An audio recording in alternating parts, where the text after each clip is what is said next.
Бүгдээрээ сайн уу? Зуны дэлгэр цаг олж гэрийнхэнтэйгээ аялаад, зугаалаад амраа явж байна. Тэгээд би гарахдаа гэрээсээ 4 яруу найргийн төвөр цүнхэлж авч гарч ирсэн.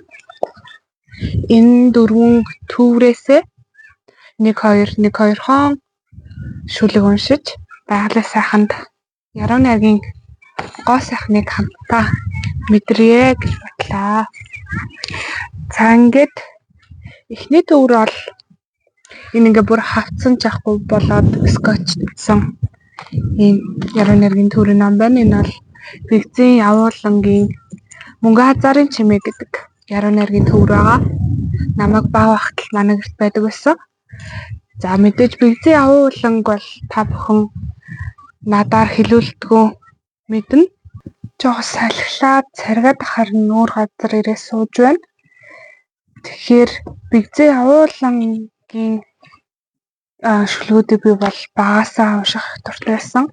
Багадаа би мууртайгаа гэртээ хойлохноо их үлддэг байсан.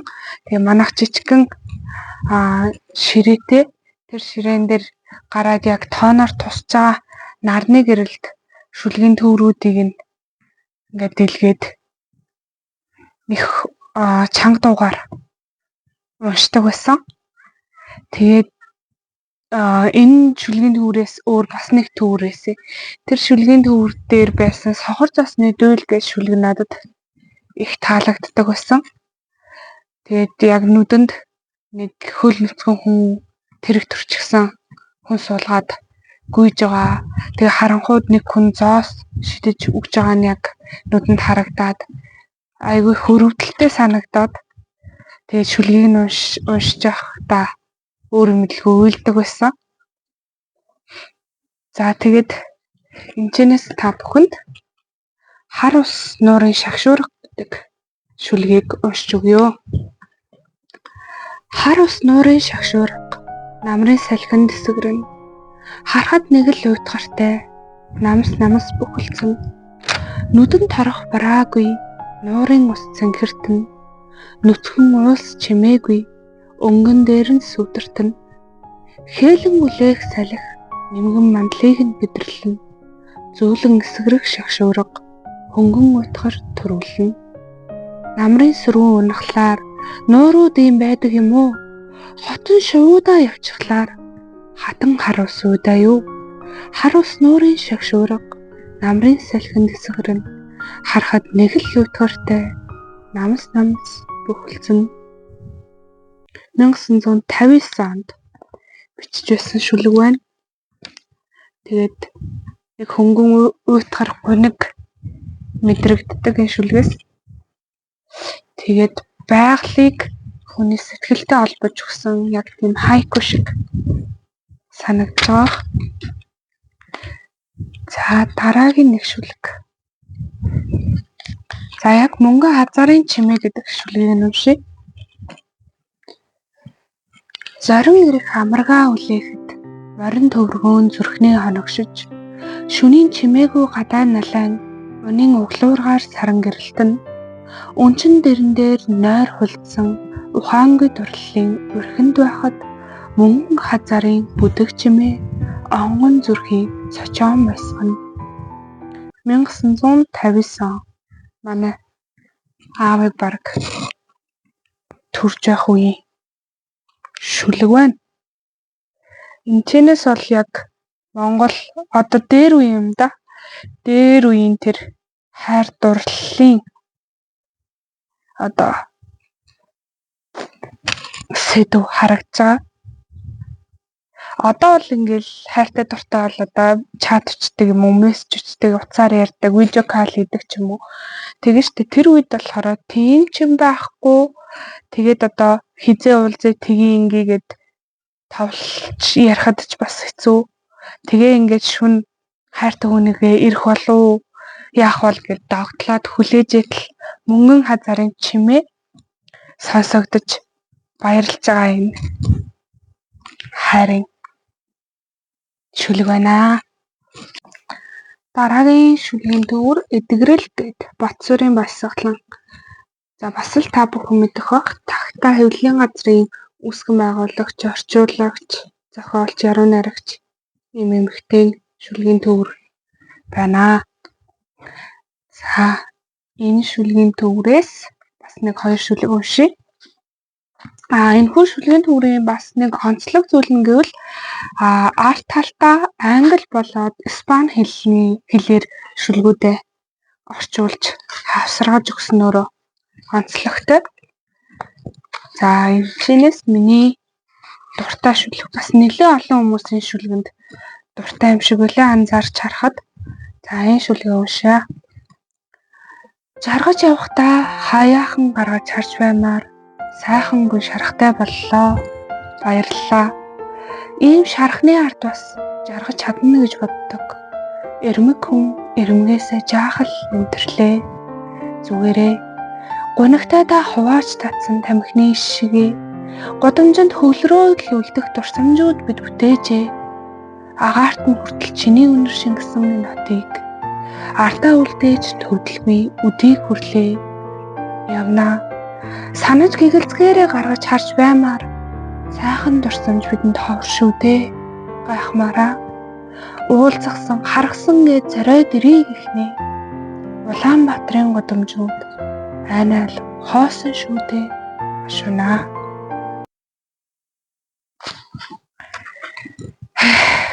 Санаалтай. За бүгдээрээ ахаад нэг шүлэг уншия. Яруу найраг.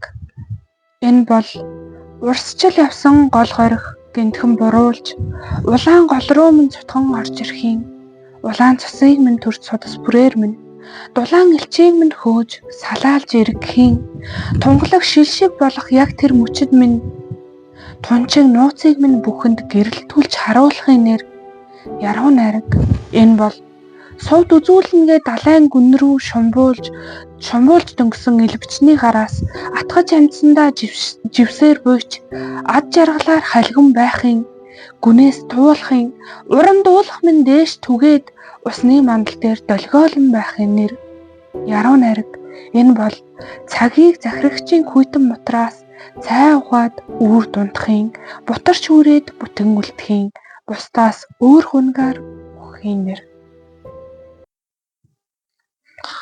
Яруу найраг гэдэг яг л энэ шүлэг шиг мэдрэмж яг л бичгэд бас яг л үүн шиг санагддаг.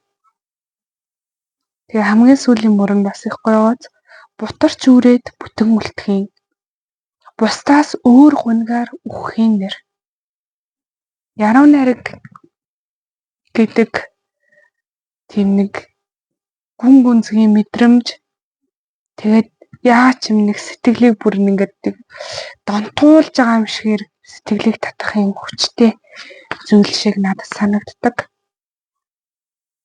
Тэгээд үгийн эрчим хүч гэж бас өөрөө аагаа юм да тийм ээ. Одоо гэрийнхэнтэйгээ хамт нэг газар руу явхаар болчлоо. Тэгээд маргааш бүгдээр хамтдаа үлдсэн энэ 2 яруу найргийн төврээ хамтдаа уншицгаая. Түр баяртай. Ахаад цаана уу? Одоо бүгдээрээ Бат Жаргалын Од гэрэл гэх яруу найрагчийн үл таних зочин гэх яруу найргийн төврээс нь шүлэг уншия. Энэ хүн ийм лам хүн байдаг юм байна лээ. За үүнээс энэ яруу найргийн төврээс үл таних зочин гэдэг яг төврийн нэрээр нэрлэгдсэн шүлгийг нь бүгдээр уншия.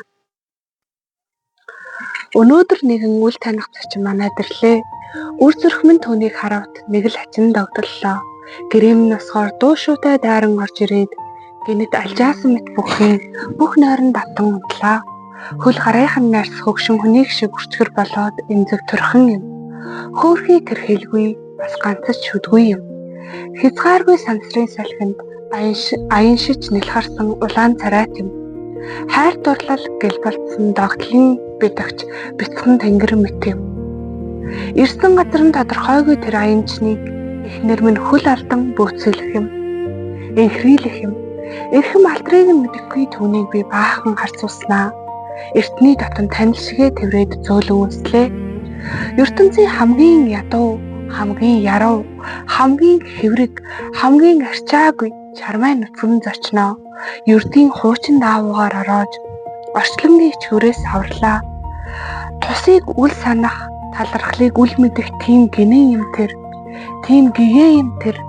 Тун саяхан ирсэн ч цуун аянгийн хурдаар тарах алдар цуутан юм тэр. Тухалж буусан гэхдээ бяцхан өөмэн дэгдээгч, баяр баясгалан аврагч, инээд гайхшрал төрүүлэгч юм. Туг барьсан зоригтон шиг амьдрал, итгэл, ялалтыг тунхаглан зарлагч юм. Морилзан инээж, өчигнэн уйлж, хоол нэхэн хэвтээд, нүүр өмнө гинэт рашаалж мэдэх тэр хүндэт гийчэндээ би. Авчирсан догтлыг нь хүртэн тэсгэлгүй хайртай болсноо гинэт бидрээд мөрий хазгай алсын гэрэлт аяных нь харгууд салшгүй дагуулн болохоо өөрийн мэдлгүй амллаа. Өдөр бүхэн сар бүхэн айлчилдаггүй үлэмжийн ховор тэнгэрлэг зочин минь өнөртний өрөөлөөр заагч одны гэгэнд үүдийг минь анаж буусан үхлээс намайг гэтлгэх үйлийн тэмдэгт үр илж болохыг танилаа. 2002 онд намайг төрж явах үед бичсэн шүлэг байна. Тэгэхээр үл таних зочин нь гэртэн шинээр айлчилж ирж байгаа үр хүүхэд нь болж таарах нь байна. Тэгэхээр маш өвөрмөцөөр бас илэрхийлж бичсэн байгаа. Тэр шинэ хүүхэдтэй болж байгаа. За дараагийн шүлэг. Шүлэг бичихгүй байхын аргагүй сайхан нутаг бөглөө изхаар. Шүлэг бичихгүй байхын аргагүй зовлонд амьдрал, гажаагүй амьдрал. Шүлэг бичихгүй байхын аргагүй сайхан дүүнар, ялдам эгч нар. Зам, жим, намар, өвөл, хаврын шуурга. Шүлэг бичихгүй байхын аргагүй өвгөн багш. Аав, ээж, өндөр тэнгэр, тансаг түүх, хүн төрлөختний гайхамшиг, орчин үе, цаг хугацаа. Шүлэг бичихгүй байхын аргагүй хурамч нөхөрлөл, жинхэнэ үзэн ядалт, олон дурлал, уналт, ба сэргэлт, ханы хуучин цаг зогсох мөч, нэгэн үс тайрах ба нэгэн өдөрт хэдэндээ баярлах тохиол, 30 өргөхэд олон морь, олон нохой, олон хүнийг өдлөхийг үзэхгүй нэг. Шүлэг бичихгүй байхын аргагүй итгээд утасны модод, мэс засал, өрнөд хийгээд орнод гих үг, утга, мах этхийн тухай эргцүүлэл, бие биентэйгээ мэтгэлцэн улаарах явдал, хүний ухааныг магтах, эндүүрэл, шүүмжлэх, ихэрхэл. Шүлэг бичихгүй байхын аргагүй үлгэрийн хүмүүжил, хожмын боловсрол, шоргоолжноос хүн үүссэн байх гэх бодол, сэлбийн гүүрэн дээрх бүх хүнийг таньдаг болсон үн. Шүлэг бичихгүй байхын аргагүй элэг, зүрх, нүд, хуучин шин үзэг. Шүлэг бичихгүй байхын аргагүй. 1994 онд бичсэн шүлэг байна. Дараагийн ном маань Батхүүгийн Батзая гэх яруу найрагч зохиолчийн Ланханд байсан шүлгүүд гэх яруу найргийн төвөр байна. Энэхүү төврөөс бид 2 шүлэг уншийе. За аавд гэсэн шүлгийг уншаа. Оддоос амт хуяа гэрэлтэн олон зүйлс нийлж нэг утга илэрхийлнэ. Очих хүсэлгүй, уулзах бодолгүй ч ороогүй цас, туслаагүй бороо, урсаагүй нулимс, орхиод явсан газар, уулзалгүй утсан хүмүүс үгүйлэгдэнэ. Ийм үед үгүйлэх минь хайр шиг мэдрэгдэж, үгс хэлээгүй байх тусмаа үнтэй санагддаг. Ийм үед эртний өрөө төлөх тухай бол гинэт төрж, эгэм цээжийг улам хөндөөлгөдөг. Улс хийгээ тамхины цог анивчин, уулсын дундах байшиндаа та цонхоор ширтэж амьдрна, мартагдана гэдэг ийм амархан, маргааш гэдэг ийм амгалан. Оддоос амт хуяа гэрэлтэн, одод бороо, үгс гэдэл олон зүйл нийлж нэг утга илэрхийлнэ. Ганц зүйл гэдэг олон утга илэрхийлнэ. Ганцаараа мөртлөө та надад бүх зүйл шиг санагдам. Энд ч гэсэндээ улс хийгээд тамхины цог авчин. уулсын дундах байшиндаа хүм цонхоор үүгэж амьдрна. Энэ шүлэг нэг тийм гоё дулаахан мэдрэмж төрүүлдэг. Тэгээд эдгээр мөрүүд нь их гоё. Ганцаараа мөртлөө та надад бүх зүйл шиг санагдана. Мартагдана гэдэг ийм амархан, маргааш гэдэг ийм амгалан. Ийм үед өгөөлөх минь хайр шиг мэдрэгдэж, үс хэлээгүй байх тусмаа үнэтэй санагддаг. Үс хэлээгүй байх тусмаа үнэтэй санагддаг. Үнэхээр л тийм шүү. Их тийм дулаахан гэсэн мөртлөө бас хөндүүртэй мэдрэмж өөрөөр төрдөг. За дахиад нэг шүлэг уншаа. Чи амьд. Өвдөлт шин зүйл байхаа болж заримд нь чи бууж өгөөд үс чинь нэг нэгээр унаад л байвал чи амьд гэсэн үг. Дурсамжуудаа шатаан дулаацаж яагаад нисэж үзэж болохгүй гэж дурлагчтай арай хүчтэй юм. Мөөх ч юм уу олж ицсэн дээр жинхэнэ мэдрэмж хүмүүсийн нүдэнд харагддаггүй. Тиймээс жингүүдэж явааг чинь хэн нэгэн харчихна гэж зовлтгүй. Араасаа хөөлгөж хар хурдаараа зүхтах амьсгаад нь гэдэг дандаа сайхан зүйлийн ард ирдэг. Одоо яг 3 толооч шүү. 1 2 3. Ойр ойрхон ингэж хэлж байвал чи амьд гэсэн үг. Үхээс өмнө ахиухан шиг хийж үзэх юмс. Үнсэлцэх, хайрлах. Хэрв чи явах гэж байгаа бол үлдэж буй хүмүүс тэмүүл дүүрэн мөчийг чинь хаа ч юм тэмдэглэн авах болно. Тиймээс чи амьд гэсэн үг. Энэ шүлгийн энэ мөрүүд сайн унших хавцад илүү надад тод мэдрэгдлээ л дээ. Жинхэнэ мэдрэмж хүмүүсийн нүдэнд харагддаггүй. Яг одоо би энэ шүлгийг уншаад эсвэл та энэ шүлгийг сонсоод танд нэг дотор чинь нэг тийм үгээр хэлхээ аргагүй нэг тийм сонир мэдрэмж хэнийг нэг тэрвэрмээр ч юм шиг хайрламар ч юм шиг тийм мэдрэмж мэдгүй надад л тийм мэдрэмж төрж байна. Гэхдээ энэ мэдрэмж төрж байгаа нь таны нүдэнд миний нүдэнд харагдахгүй шүү дээ. Тэгэхээр жинхэнэ мэдрэмж хүмүүсийн нүдэнд харагддаггүй. Тэгээ бас энэ мөр их гой санагдсан. Үхээс өмнө ахиухан шиг хийж үзэх юмс. Үнсэлцэх, хайрлах. Энэ харууд нэрээ нэг нэгнийхээ хайрлах гэдэг гахалтай зүйл шүү. За нэг тийм бүр гүнзгий санаа алдмаар санагчлаа. За би бас догтлоод бас өөрийнхөө би бас нэг шүлэг бичих гэж чаавас нэг юм оролддог юм аа. Тэгээд өөрийнхөө бас нэг 2 шүлгийг уншчихъя гэж бодлоо. За ямар шүлэг унших вэ? Ана шүлгүүд хаагаадах.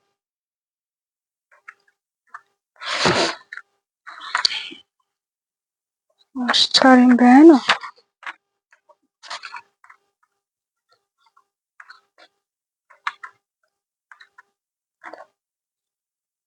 За энэ нэг хүнд зориулж чижээсэл шүлэг байна.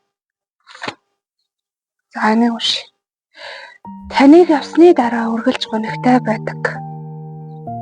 Тэнгэр нь хүртэл бүрхээд уйлж яах шиг санагддаг. Тэмдэгт бичгүүд нь хүртэл танил байсан хот. Тэртээ алсын хүм мэт хөндий санагддаг. Таних л байсан уруулж янз бүрийн цогл гэрэл асааж өмсгөл хувцснаас илүү өр биеийг минь таал тулаацуулдгийг санахад цэжний хүндэд салхи хүүгэн уйлмаар уйлж буй нулимс бүрийг минь таал ирж арчих мэт санагдахад улам цорхиртол уйлмаар өчүүхэн өрөөдмөр эм хүн гэдгээ санахад өшөөтэйснаач хайрламар бодогдох. 2024 онд бичсэн шүлэг байна. За дахиад бас тэр онд бичсэн нэг шүлэг уншчихъя. Цэнгэгээс цэнгэг ус болоод цээжинд танд авалгаалж авахыг хүснэ. Ариунаас ариун агаар болоод цээжийг танд үүргэж явахыг хүснэ. Инээж яваасай, инээж л яваасай. Өөрөөсөө илүү өөрийг тань дүүрэн яваасаа гэж хүснэ. Өөрийнхөө бодолтол хэртчигдэг орчлонд одод шиг, үүл шиг, навчис шиг, огторгуй шиг дүүрэн мэдэрч чаддаг гэгээн дүүрэн бүхнээрээ хайрлагыг л хүснэ. Инээж яваасай, инээж л яваасай. Бүр нэг тийм үйл марч юм шиг мэдрэмж төрөө явчих чинь. Гадаач бас бүдээгээд. За энэ удаагийн бичлэг маань энэ хүрээд дуусч байна. Дараагийн бичлэг хүртэл түр баяртай.